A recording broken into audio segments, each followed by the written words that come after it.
Hello everyone. You saw the title and the thumbnail. 5th grade.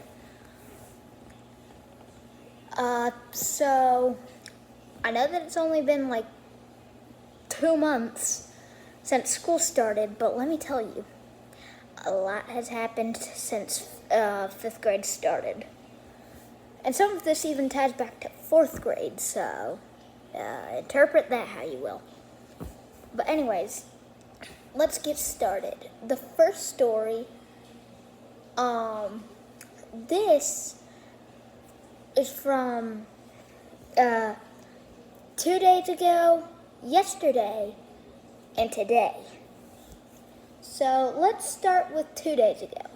Wednesday, everybody's favorite day, the day where their parents suffer from loss of money. The book fair. You know, those things that the school does where you buy all the Goosebumps books, and then you buy the books that it teaches you all about Legos, but you really just buy them for the Legos, and those like $5 posters. And for that one, I'm actually not kidding. When I went to the book fair, those posters were actually $5. Wait, what? Like, I spent $18 at the book fair.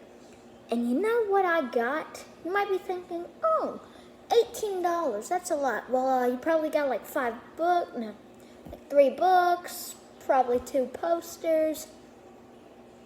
I got 1 book and 1 poster. $18 for a book and a poster. Like, I mean, who cares? Then, yesterday,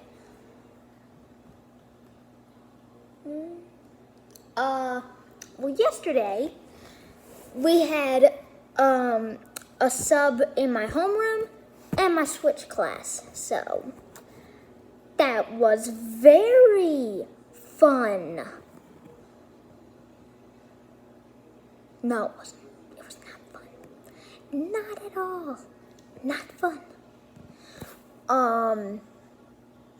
And the worst part about it, we had to do typing agent. Now, I don't know if you guys know what typing agent is, but if you do, and you hate it, congratulations, we are officially best friends.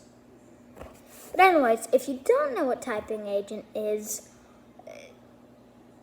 click off of this video right now, or just wait 30 seconds.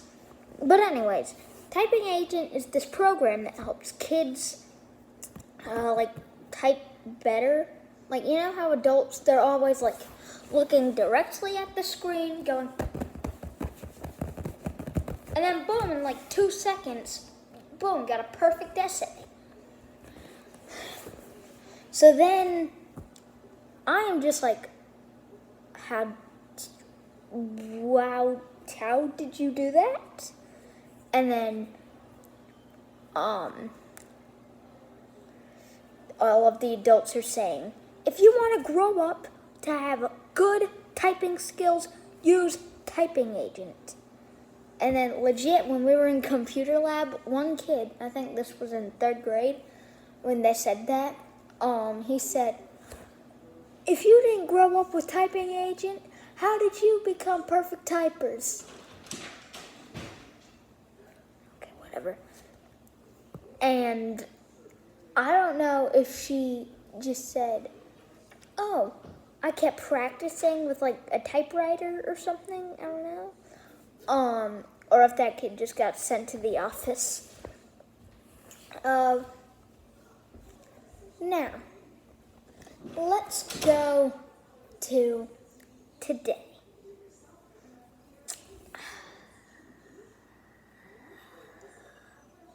But why am I sighing and saying no? Today was actually kind of good. But anyways, let's start things off in the morning. So we're all doing our morning work quiz. Yeah, that's right. For our morning work, we also have iReady for those of you that go to Helena. intermediate in 5th grade, we also do iReady.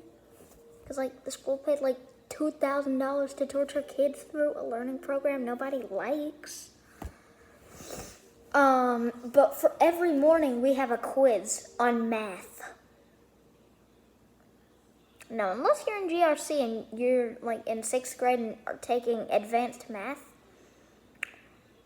then congratulations, you would probably actually like this. But if you're like me, who did get straight A's in math last year, you can check my report card. Actually, don't check my report card because I got a bad grade in reading and writing and grammar and all the writing and reading stuff. But that was because 4th grade math and science, that was easy. Science, it's just like, okay, kids, here's a light bulb, here's a power converter, here's a battery that is unsafe for human contact and could probably burn you. Here's some 3 wires. All right, go power up this light bulb. And then that was actually fun. It was fun doing it. And then in math, it was easy. It was like using equations for multiplication. Simple.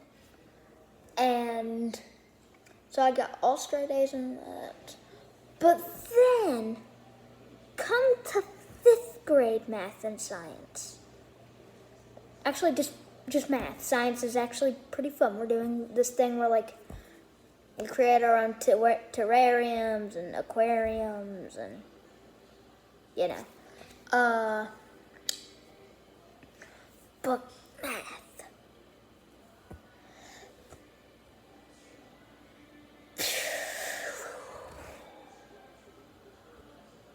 One second. Never mind, I don't have a pillow. But anyways. Okay, I'm fine. But, so in 4th grade, it's just like, okay, here's using the box method and the standard algorithm method to solve multiplication. And then they yeet you into 5th grade. And then this is what happens. 4th grade. Okay, here's the box method. Let's see if you can use it to solve multiplication. 5th grade. All right, we're going to use the box method, but for division. That is one of the hardest things you'll learn. Good luck. The struggle was real. Anyways, oh crap. What happened today? Wait. Anyways, finished with my already. And then the music teacher comes in. And let me tell you something. Nobody likes music. But anyways, she needs like 8 volunteers. She calls, I think, 8. Or she calls 8. And then I just slightly raise my hand. And then they're like, oh, Cole, you can also come. And like, I was like, oh, yeah, okay. And then it was to sing happy birthday to one of the GRC teachers.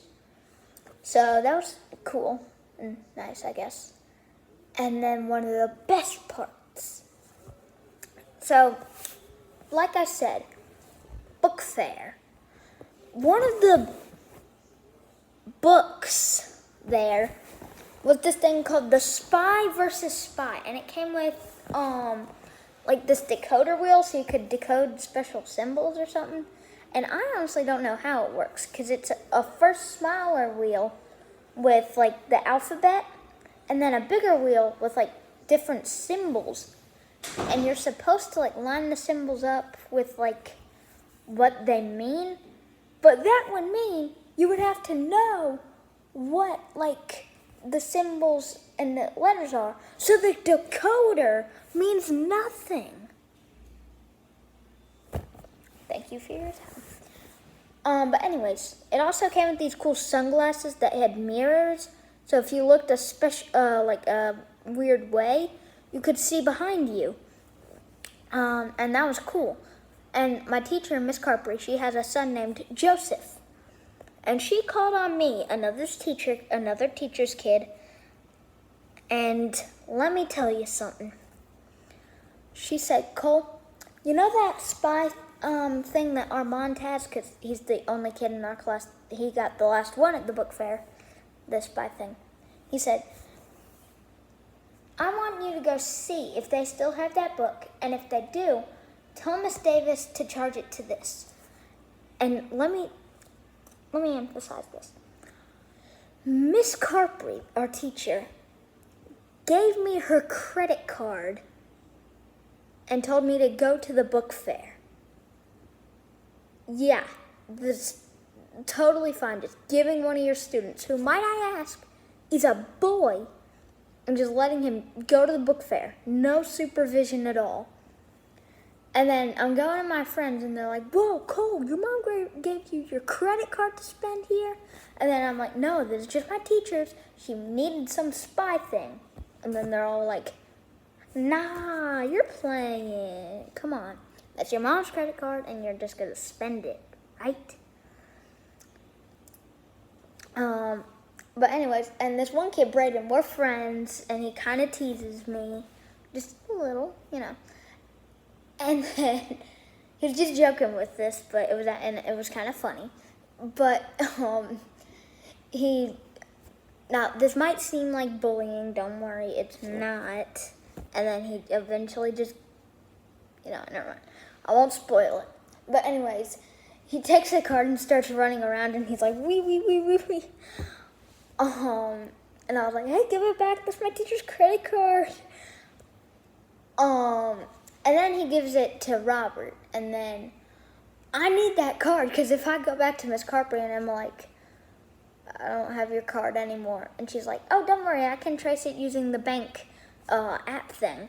Looks at the charges. 1,000 Lego books. 2 Dogman books. Total $2,000. And then I also lost her card. Yeah, that would be bad. So I'm just like, Robert, give it back. And then I do throw a front kick, but then Robert dodges it, and he's like, whoa, okay. Gives me the card back. And then at that point, I'm just like, it's not safe. And I had made a loop around the book fair like 7 times. So they don't have the book. I go back, and yeah.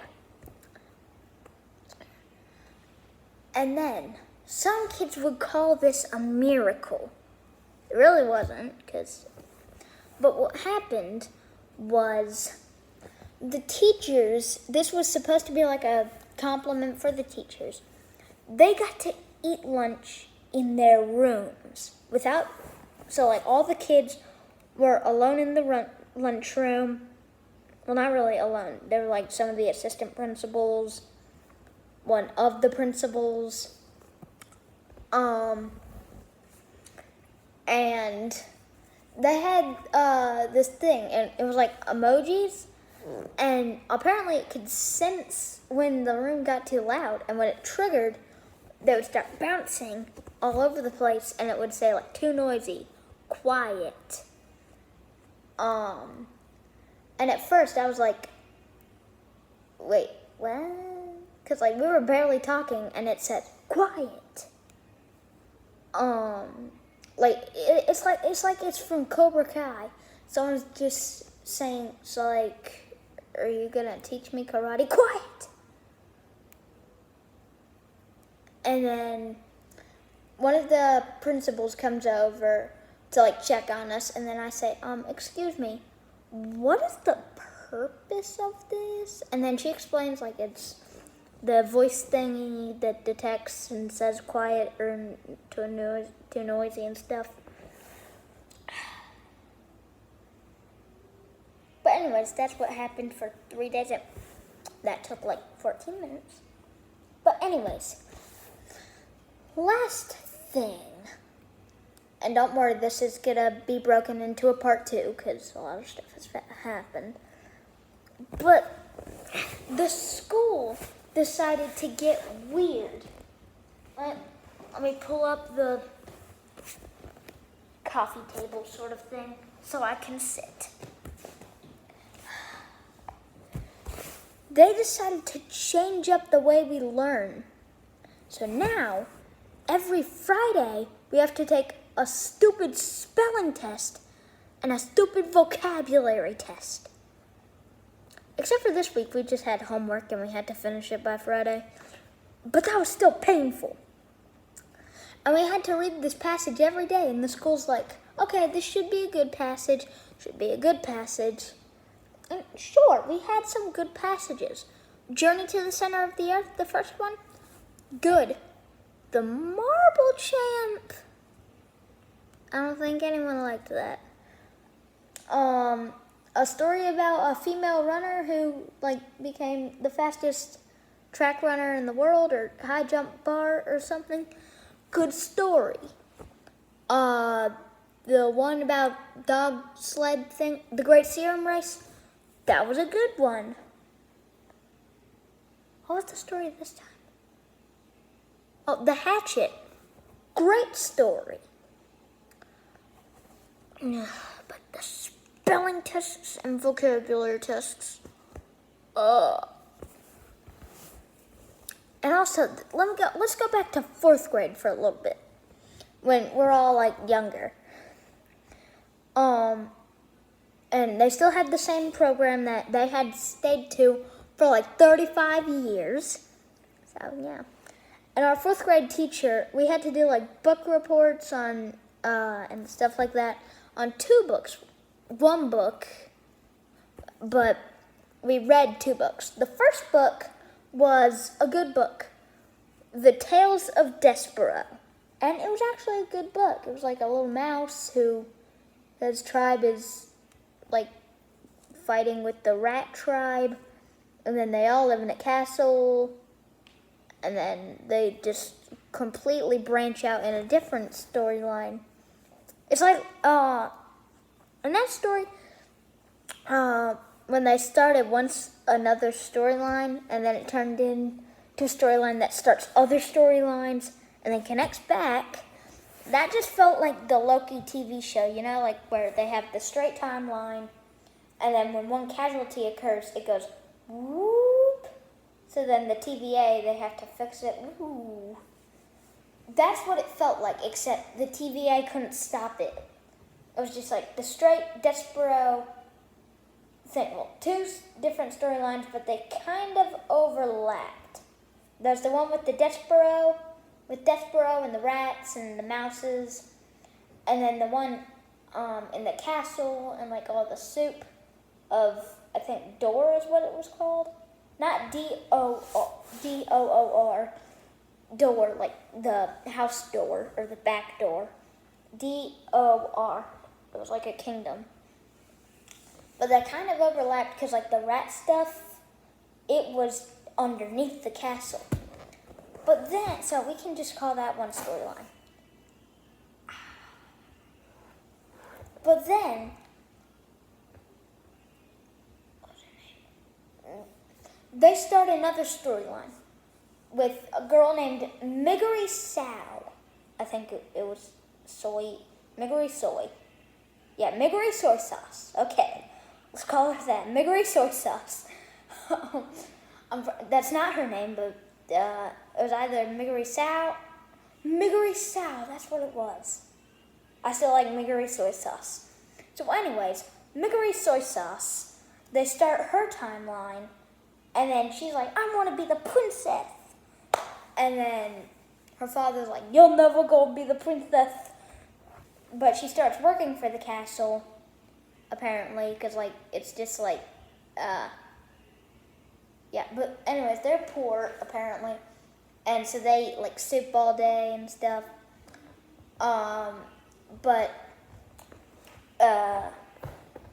let's stop talking about Despero. That's just what the book is. Anyways, that was kind of not really major. But the last book, a lot of students were like, oh yeah, this is the best book ever. Me, I was just one of those kids who who would just doze off and be like, oh, yeah, great book, yeah. What's it about? And that book is the one and only The Breadwinner. Now, I know it's like a good story, meaning, like, you know, how to overcome problems or stuff, like the Taliban and Afghanistan and stuff. I didn't find it that interesting. I'm sorry, you can come for me, Taliban, but, like, I don't know. I'll just hire the U.S. Army or something. But I didn't like it. And we had like these little booklets that were like this thick. Not really that thick. But it had like 120 pages. 125. And we started like, end of January. And we had to finish it by the end of the school year.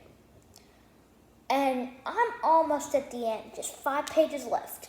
And then she's like, okay, we need them today by the end of class. So she gives us time to work. And she says, this time we can work in groups. So I'm like, okay, I got to make the biggest group. And let me tell you, whenever the teacher says you can work in groups, everyone just looks around. And when the teacher says, don't just start looking around and looking for partners, everyone's just like, and then they find their friend, and they're like, man, yo. And then the teacher's like, I said, don't do that.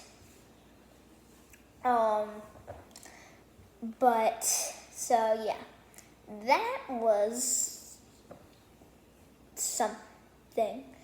But what I do, I just find one of the groups that's the largest group, and then, or no, I'm just going to wait a while.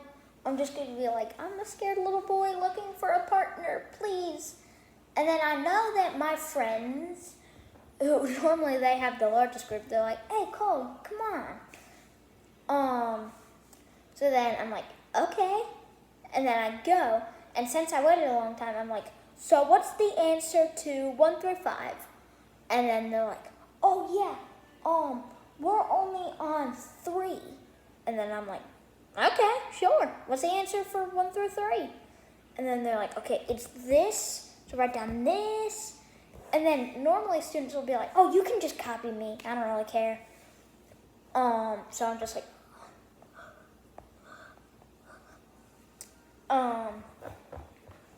so yeah, that's my tip. Now, and we're all like, why do we have to do this? And the teacher says, because next year, how this has been, we have to read a story called Rump. Yes, that's what the story is called. Rump. But luckily they switched, so we don't have to do that. We don't have to read the story and I don't know what that is. And answer questions and stuff, but why didn't I grab these? I don't know. Oh wait. Hey, I'm a praying mantis or an alien or I don't know. Wait, hey, I'm a reindeer. Or a bull or something, I don't know. Does this look weird? Yeah, whatever. But anyways, now that we follow open court, which I don't particularly like, but I'm glad that we don't have to read Rump and stuff. That was kind of cool. And now let's talk about something else. Switching classes. Now, no offense to Miss Carpry or Miss Parker, but what happens is we have specials, and then right when we come back from specials to switch class, they're just like, all right, we're ready to go. Come on, go, go, go, pack up. And like, I don't know if they're supposed to expect us to like get in the room, bippity boppity boo, boom, we're ready. Get out, get in the classroom. And our switch teacher, she's just like, come on guys, let's go. Come on, we need to switch. And then I just really badly want to say, I am sorry. Are you the one that's coming back from specials and right away we need to pack up? So what did I do? I got smart. We normally have time. Like the teacher's like, okay, line up. And then she's the first one that goes out. So I just wait a little to pack up. So then when we come back, I just gotta get my backpack, probably my lunchbox, get my Chromebook in its case, and then I'm out, first one out. And kids were like, whoa, how's he doing that so fast? And then eventually one student caught on. And then he tells everyone. So then eventually everyone's just like, oh okay. So when Miss Carberry, so then a few days later, once literally everyone knows, Miss Carberry says, okay, line up. No one lines up because they're filling their book bags. And she's like, everybody line up or we'll be late to music or something, I don't know. We'll just say that it's music so that everyone's happy that they're late because no one likes it.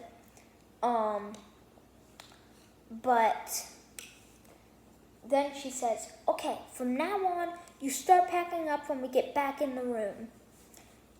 So, now, hello, can you hear me like this? I'm in the back rooms. Oh, that's not a person. That's not a person. But anyways, so now no one does that. And